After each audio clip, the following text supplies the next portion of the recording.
will Richie James Jr. make this team? Maverick, you start. I mean, I think right now he will make the team.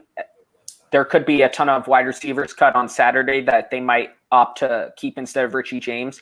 But as long as there's no receivers from other teams cut that they like better, I think he is one of those 6 guys that make it. I'll make my answer quick. The fact that I activated him tells me he makes the team. I'm going to go with Jennings over James. If they're keeping 6 receivers, Jennings over James. He has more long-term. Okay. Look, I'm with you, but I don't think they're going to keep 6. I think they're going to keep 7.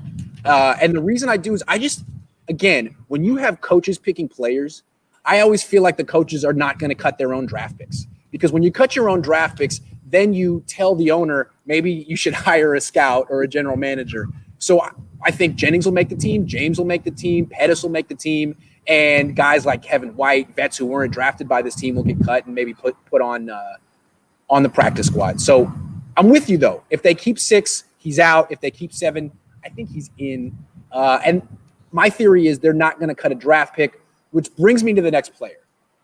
Will Jeff Wilson Jr. make this team? Remember, he did not make the initial 53-man roster last year. Jack, what do you think? I'm going to say yes. Okay. I'm going to say yes. They're going to keep 4 backs, and he'd be the 4th. Oh, wow. Do you think he's proven he showed enough last year? I mean, he had some pretty big plays last year. Yeah, I mean, he was good enough that they had him active for the Super Bowl. So, Sure. I think that they like him and what he can bring. I like him.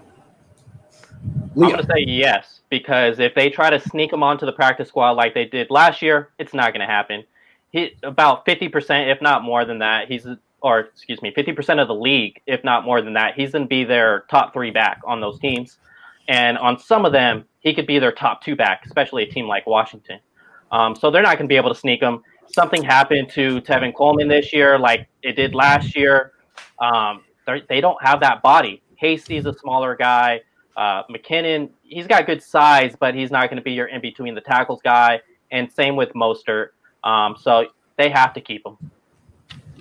Yeah, I wrote a couple weeks ago. I think Jeff Wilson's probably the second best inside the 20-yard line option for the 49ers. They had the 21st best red zone touchdown success last year, which isn't great for a great offense.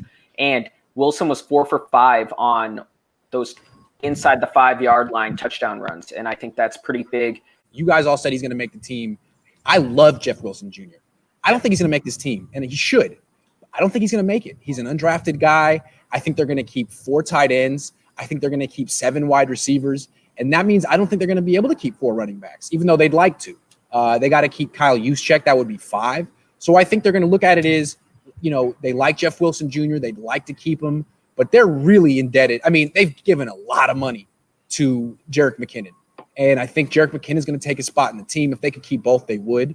But I think they're going to keep Ross Dwelley instead of Jeff Wilson Jr., and which is too bad because, like you guys said, he's probably going to get picked up by another team, and I'll have to be rooting for another team's running back. Not that I root, but it'll be nice to see Jeff Wilson getting some playing time. So I'm going to go against the grain just to be wrong.